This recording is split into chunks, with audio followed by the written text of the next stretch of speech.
Bismillahirrahmanirrahim. Untuk sampai ke kampung orang asli Ulu Batu, kami menyusuri tasik batu yang sangat indah. Sewaktu matahari surut petang, setibanya saya dan ahli keluarga beserta nasi Arab, amanah para sahabat untuk disampaikan bagi acara iftar hari ini. Kami terdengar bunyi video nasyid kanak-kanak dari corongan speaker kecil di surau. Ternampak kelibat segerombolan sukarelawan sedang mendaki bukit-bukit kecil. Masing-masing mendukung beras, minyak masak dan gula. Mengetuk dari rumah ke rumah.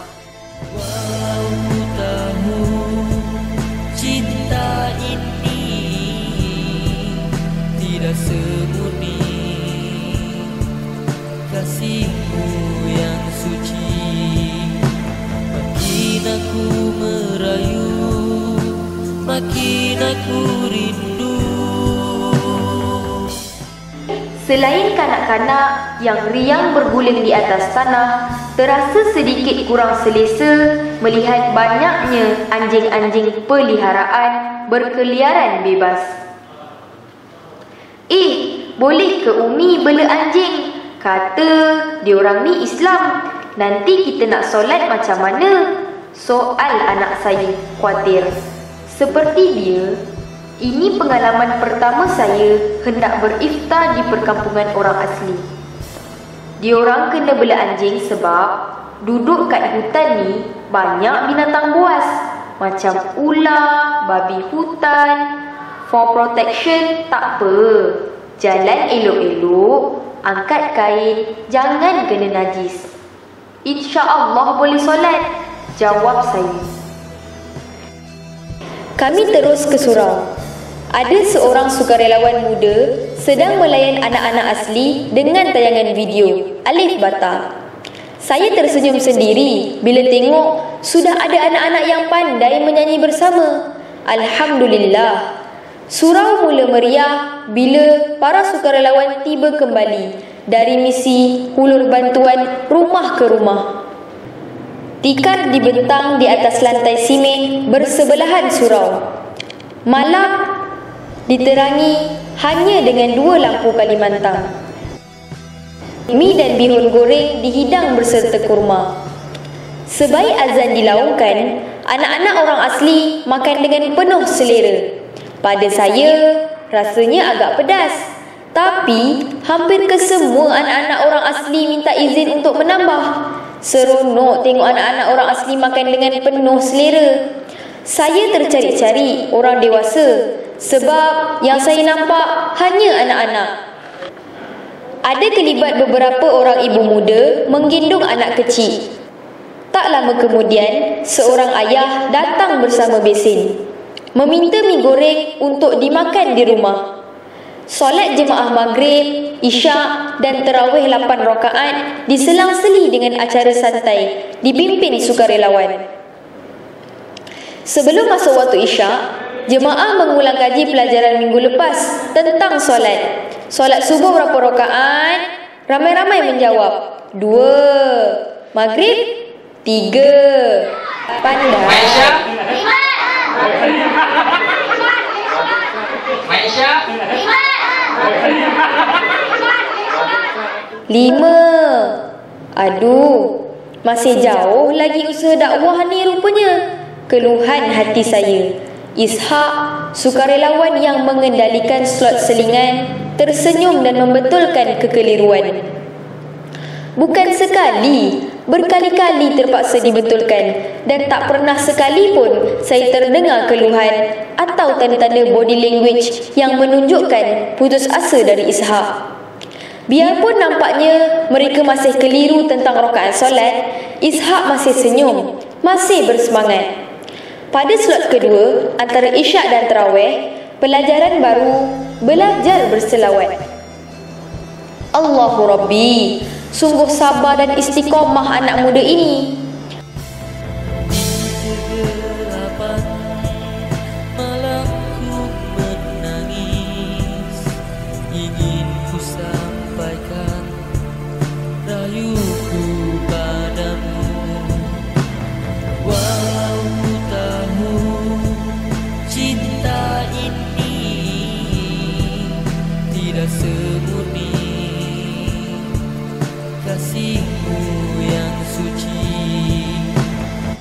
Solat berjemaah juga sangat-sangat mencabar. Dari hendak memujuk sertai solat, betulkan saf, duduk diam dalam solat, jangan bercakap, jangan berlari, semua dipantau Kak Miza, ketua kumpulan doa. Saya yang duduk di belakang jemaah menyusui baby Afia kagum dengan Kak Miza. Sekiranya insan ini mementingkan kesempurnaan dan kekusyukan solatnya sendiri, tentu dia tidak peduli dengan jemaah yang baru berjinak dengan solat. Tapi nyata, insan itu jelas dengan matlamat dakwahnya, sentiasa masbuk untuk berjemaah. Sebab sibuk mengejar insan-insan yang cuba kelat tak nak solat, insan-insan yang acuh tak acuh dalam saf, anak-anak yang buat bising. Rosna, kenapa tak solat? Marilah, rugi tau tak solat, pujuk Kak Miza pada ibu muda di sebelah saya yang dari tadi hanya duduk memerhati jemaah solat. Allahu Akbar, andai saya dianugerahkan ketabahan seperti Kak Miza. Selesai terawih, kami bersama-sama menjamah nasi Arab, tajaan sahabat-sahabat saya yang baik hati. Makan besar kita malam ni, Alhamdulillah. Last week makan kuih je, kata seorang sukarelawan. Kali ini saya nampak lebih ramai kelibat orang asli dewasa. Patutlah Kak Miza hanya membenarkan juadah nasi dihidang lepas terawih. Kalau tak, terus sepi surau lepas acara makan. Biarlah pada mulanya hanya makanan jadi tarikan mereka untuk ke surau, yang hanya hidup pada hari Sabtu apabila tim doa datang menziarah. Lama-lama insya-Allah mereka akan rasa nikmat ibadah lillahi ta'ala. Amin Allahumma amin. Selesai makan, para sukarelawan sekali lagi ziarah rumah ke rumah. Kali ini mengagihkan juadah-juadah. Saya kerah anak-anak saya untuk turut serta supaya dilihat dengan mata sendiri akan keadaan hidup mereka. Ada rumah papan, ada rumah separuh simen, anak ramai, tapi rumah kecil sangat Umi. Anak saya berkongsi pengalaman yang menginsafkan biiznillah. Jam sudah 11.30 malam. Kak Miza masih belum menjamah nasi. Sibuk mengurus, memantau, mengarah pasukan doa yang tak sampai sedozen. Yang 3 darinya anak-anak Kak Miza sendiri, sekecil 10 tahun. Masih banyak yang perlu dibuat. Sampah sarap perlu dikutip, surau perlu disusun.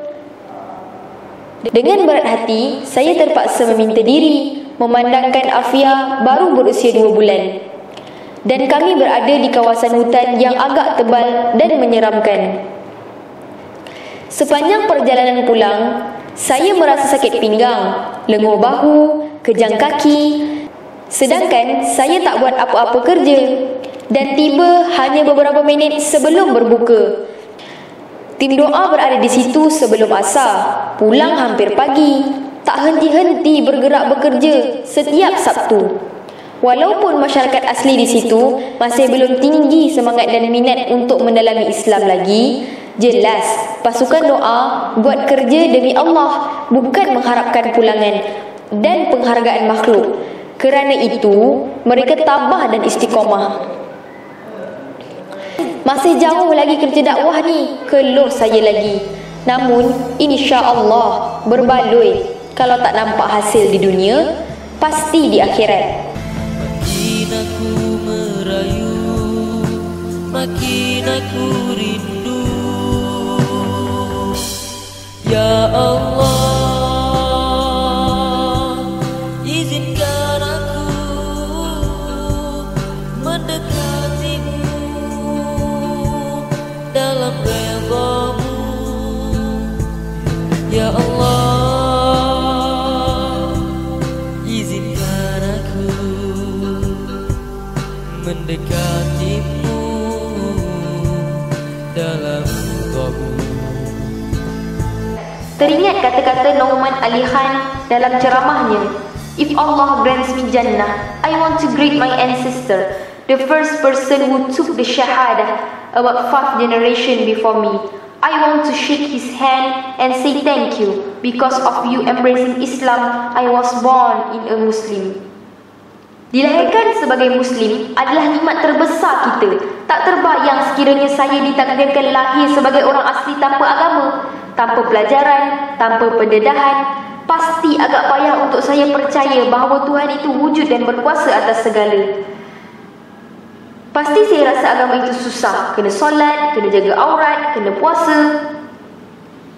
Tapi Alhamdulillah, berkurun dahulu, para pendakwah dari tanah Arab bersusah payah meninggalkan keluarga untuk datang berdakwah ke tanah Melayu, belajar bahasa dan adat resam Melayu, mengajar kalimah tauhid dan cara ibadah yang hak kepada nenek moyang kita. Mungkin tak jauh beza dengan apa yang tim doa sedang usahakan sekarang dengan masyarakat orang asli di sini. Dilahirkan sebagai Muslim juga bermakna dakwah adalah tanggungjawab kita. Terdapat 120,000 Muslim yang hidup di zaman Rasulullah SAW. Tapi yang berkubur di Mekah dan Madinah tak sampai 20,000 dan kebanyakannya syahid perang.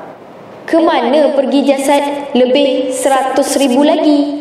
Mereka bertebaran di seluruh pelosok bumi menyebarkan dakwah, mentauhidkan Allah. Kita tak perlu bersusah sedemikian. Hanya perlu sekali-sekala luangkan masa, kerahkan tenaga, menjengah ke kampung orang asli, menyantuni mereka, penuhi keperluan mereka, meraihkan anak-anak mereka. Boleh juga bantu dengan infak supaya tim doa dapat meneruskan usaha dakwah ini. Bagi pihak kita yang ada kekangan, moga-moga mereka tertarik dengan Islam melalui akhlak dan ihsan kita. Terima kasih ya Allah untuk pengalaman yang sangat-sangat berharga ini. La haula wa la quwwata illa billah. Taqabbalallahu minna wa minkum. Ingin ku kembali pada jalanmu, menyucikan noda dosaku yang lalu. Walau ku tahu cinta ini tidak semurni kasihmu yang suci.